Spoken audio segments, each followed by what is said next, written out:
अच्छा, अब हम थोड़ी-सी ना लुक अलाइक ऑडियंस के बारे में बात कर लेते हैं। बाय द वे इसके ऊपर मैं बहुत ज़्यादा नहीं बोलूँगा बिकॉज़ 2025 में ख़ास तौर पे फ़ेसबुक की कुछ ऐसी अपडेट्स आई थी, जिसके बाद ना ये खुद ही लुक अलाइक ऑडियंस को टारगेट कर लेता है और इसको इसके एल्गोरिदम को आइडिया हो जाता है कि कौन-सी जो है ना इससे मिलती-जुलती ऑडियंस है, क्या हमने करना है। बट अगेन मुझे याद है कि जब आज से 4 से 5 साल पहले मैंने अपने फ़ेसबुक एड्स को सीखना शुरू किया था, तब लुक अलाइक ऑडियंस बहुत ज़्यादा ज़रूरी थी। मतलब कि जैसे आपकी जो है ना 100 को परचेज़ेज़ कंप्लीट होती थी, तो आप अपनी पहली लुक अलाइक ऑडियंस बनाते थे, बहुत अच्छे रिज़ल्ट्स आते थे।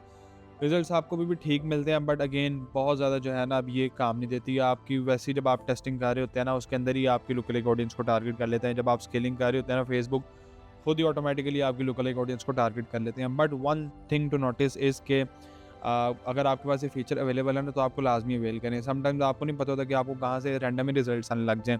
सो ये है कि बहुत ज़्यादा अब इसको मैं यूज़ नहीं करता, बहुत मिनिमल सा इसको मैं यूज़ करता हूँ। But let me tell you my strategy जो कि मैं यूज़ करता हूँ ताकि आप भी उसको same as it is use कर सकें। अच्छा, पहले ये समझ लें कि लुक अलाइक ऑडियंस ना होता क्या है? लुक अलाइक ऑडियंस का सिंपली इस तरह इंग्लिश के अंदर भी आपको मतलब होप सो समझ आ ही गया होगा। इसका मतलब है कि यार मिलती-जुलती ऑडियंस, मिलते-जुलते लोग, ठीक है? इसमें सबसे पहले आपने क्या देखना है कि यार आपकी वेबसाइट के ऊपर ना मिनिमम लास्ट 30 डेज़ में या लास्ट 60 डेज़ में या उससे उनसे ज़्यादा भी, ठीक है? इश्यू नहीं है। मिनिमम जो है ना 100 परचेज़ेज़ आ गई हों, ख़ास तौर पे अगर आपने नया स्टोर शुरू किया ना, तो आपकी जो पिक्सेल है उसने 100 के परचेज़ेज़ जो मतलब 100 इवेंट्स हैं परचेज़ेज़ वाले, उनको नोट डाउन कर लिया हो, वो रिकॉर्ड हो गई हों उसके अंदर ना। फिर उसके बाद आपने ना अपनी लुक अलाइक ऑडियंस बनानी है। अब इसके अंदर जैसे मैंने आपको बताया कि इसका मकसद है कि यार मिलती-जुलती ऑडियंस बनाना। लेट्स सपोज़ यार मैं हूँ और मुझे जो है ना बुक्स रीड करने में बहुत अच्छा लगता है। तो यूजुअली जो है ना मैं ऑनलाइन बुक्स बाय कर रहा होता हूँ, ठीक है। मेरी जो रूटीन है वो ये है कि मैं सुबह जल्दी उठता हूँ और इतने से इतने बजे तक मैं काम करता हूँ, क्योंकि मेटा को ना सब पता है, वो आपकी रूटीन भी चेक कर रहा है, वो आपको हर जगह से ट्रैक कर रहा होता है। अच्छा, अब मेटा को लगता है कि यार जो मेरा भाई है ना उसकी रूटीन मेरे से मिलती-जुलती है, ठीक है, और उसको भी बुक्स पढ़ने का शौक है। और अगर उसको भी जो है ना इसकी तरह ऑनलाइन कोई बुक्स की ऐड नज़र आएगी तो ये बाय कर सकते हैं, तो वो मेरी लुक अलाइक ऑडियंस के अंदर शुमार हो जाएगा, ठीक है ना। मतलब कि मिलती-जुलती ऑडियंस में जो मैक्सिमम सिमिलैरिटी रखने वाली ऑडियंस हो। अब इसको हमने ना क्रिएट कैसे करना है, अगेन हम एड्स मैनेजर पे ही चले जाएँगे, ठीक है। एड्स मैनेजर पे जाने के बाद यहाँ पे जो है ना आपने अपनी कस्टम ऑडियंस बनाई हुई थी। ये मेनली यूजुअली जो है ना परचेज़र्स की हम लुक अलाइक ऑडियंस बनाते हैं। इसके ऊपर मैं क्लिक करूँगा परचेज़र्स के ऊपर, ठीक है। यहाँ पे ना 3 डॉट्स आ रहे होंगे। ये आपसे पूछेगा कि क्रिएट लुक अलाइक। ओके, यहाँ पे एक तो सोर्स आ गया, दूसरा आप अपनी जो ऑडियंस की लोकेशन है वो सिलेक्ट करें यहाँ से। मेनली क्योंकि हम पाकिस्तान के अंदर अगर अभी मैं एग्ज़ाम्पल लूँ कर रहे हैं तो पाकिस्तान। ओके, यहाँ पे जो है ना आपको एक तो नंबर ऑफ़ लुक अलाइक्स का पूछ लेगा, तो आपने इसको कह देना कि आपको मेनली जो है ना चाहिए 3 लुक अलाइक्स, ठीक है। आप इससे ज़्यादा भी बना सकते हैं, मसला नहीं है उसमें। सो यहाँ पे जो है ना आपको 0%, 1%, 2%, 3%, ठीक है।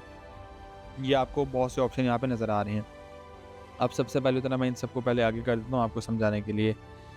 अच्छा, लुक अलाइक का मतलब ये है, जैसे मैंने आपको बताया कि मिलती-जुलती ऑडियंस, और 0 टू 2% का मकसद पता है क्या होगा? कि यार मैक्सिमम आपसे मिलती-जुलती। मैं 0 टू 1% कर दूँगा ना तो ऑडियंस साइज़ ज़रा छोटा हो जाएगा। ठीक है, 0 टू 1% होगा, मैक्सिमम आपसे मिलती-जुलती लुक अलाइक ऑडियंस, मतलब मेरी रूटीन ये है और मेरे भाई की भी almost same to same routine है। बिल्कुल माइनर सा डिफरेंस है। हमारी जो हैबिट्स हैं उनके अंदर या हमारे जो इंटरेस्ट हैं उसके अंदर।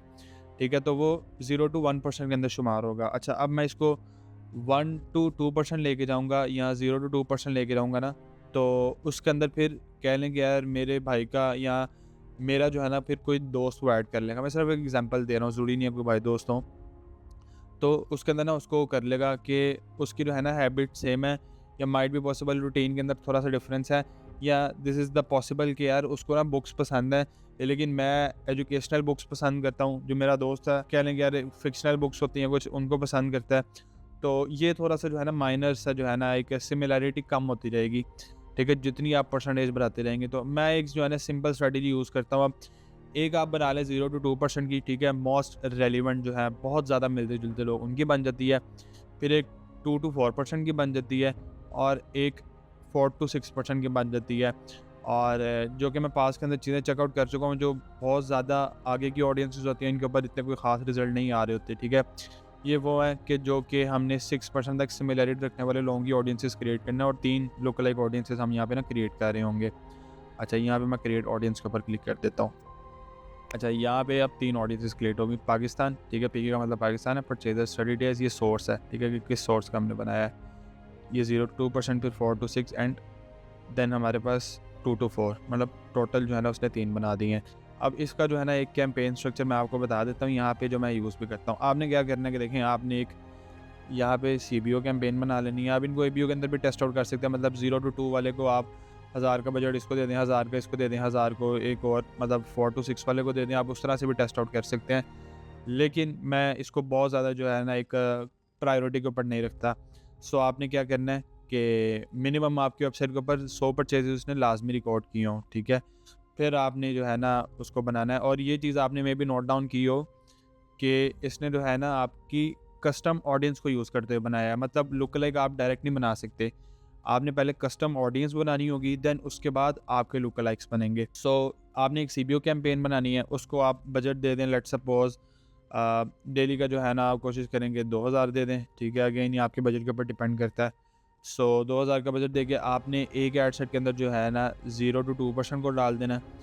जिस तरह मैंने आपको बताया था कि यहाँ पे आपके पास ऑप्शन आ जाता है कि आप कस्टम ऑडियंस को सिलेक्ट कर लें या लुक लाइक ऑडियंस को सिलेक्ट कर लें। यहाँ पे मैं इसको नीचे कर देता हूँ, यस। अच्छा, इसको अगर मैं यहाँ से कट करूँ तो इसके ऊपर मैं क्लिक कर लेता हूँ। यहाँ पे मैं लुक लाइक ऑडियंस के ऊपर आ गई हूँ। ऑल के अंदर भी आपको शो करेगा, खासतौर पे अगर लुक लाइक ऑडियंस के ऊपर आप आना चाहें तो उसके ऊपर भी शो कर देगा। सो यहाँ पे 2% वाली कर लें इस हेडसेट के अंदर। नेक्स्ट हेडसेट के अंदर आप 2 to 4% कर लें। देन उसके तीसरे हेडसेट के अंदर आप 4 to 6% कर लें, ठीक है? फिर आपने क्या करना है, देखें 100 परचेज़ेज़ तो आपको ना ऑलरेडी आ चुकी होंगी। जब 100 परचेज़ेज़ आपको आ गई हैं तो कुछ ना कुछ डेटा भी आपके पास होगा। आपने क्या करना है कि कोशिश करें कि मिनिमम, ठीक है, मिनिमम आपके पास ना 2 विनिंग एड्स तब तक आ गई होंगी। तो आप इसके आगे 2 विनिंग एड्स लगा दें विद पोस्ट आईडी, ठीक है? एज़ इट इज़ दूसरा हेडसेट आप बनाएँ, ठीक है? उसके आगे आप 2 मज़ीद एड्स लगा दें, सेम वही वाली पोस्ट आईडी के थ्रू। ये 2 to 4% वाला था, फिर एक और बना लें 4 to 6% वाला, उसके अंदर भी आप यही 2 एड्स लगा दें। बजट आपका सीबीओ है, फेसबुक को जौन सा लगेगा कि यार यहाँ से मुझे बेहतर आ रहा है, वो आपको परचेज़ेज़ ला देगा, और मेरे लिए जो है ना यूजुअली अच्छा परफॉर्म करता है। अच्छा, अब इसके अंदर जो है ना वही चीज़, सेम चीज़ आ जाती है कि आपने किसी को भी एक्सक्लूड नहीं करना, because it's not the custom audience. ये बहुत सिंपल है। यार डायरेक्टली आपने एक सीबीओ की कैंपेन बनाई है, अपने लुकलाइक्स बनाया, और जो कि सिर्फ यूजुअली हम परचेज़ेज़ के बना रहे होते हैं, उनको बना के तो आपने इनको कर दिया। अब लुकलाइक ऑडियंस में आप ये भी काम कर सकते हैं कि यार आप अगर 4 to 6% नहीं तो आप उससे ज़्यादा का भी कर सकते हैं। 4 to 6% इज़ समथिंग ये जो मुझे अच्छे रिज़ल्ट दे रहा होता है। आप उससे ज़्यादा करना चाहें तो आप उसको ज़्यादा भी कर सकते हैं। यहाँ पे एक साइन नज़र आ रहा होगा पॉपुलेटिंग का, इसका मतलब होता है कि फेसबुक अभी ऑडियंस को ना गैदर कर रहा है। आपने जब भी कस्टम ऑडियंस मतलब रीटारगेटिंग के लिए यूज़ करना है, लुक लाइक्स के लिए यूज़ करना है, तो कोशिश करें कि 24 घंटे के बाद यूज़ करें। यहाँ पे एक रेडी का साइन आ जाता है, जैसे यहाँ पे है, ठीक है ना, कि अब उसने ऑडियंस पॉपुलेट कर लिया और रेडी है। उसमें होता ही है कि आपकी ऑडियंस फेसबुक ने प्रॉपर्ली रेडी कर ली होती है। वैसे तो ये यूजेज के लिए अवेलेबल होता है, लेकिन मैं रेकमेंड करता हूँ जब ये रेडी का ऑप्शन आपके पास आ रहा है तब आप इसको यूज़ करें।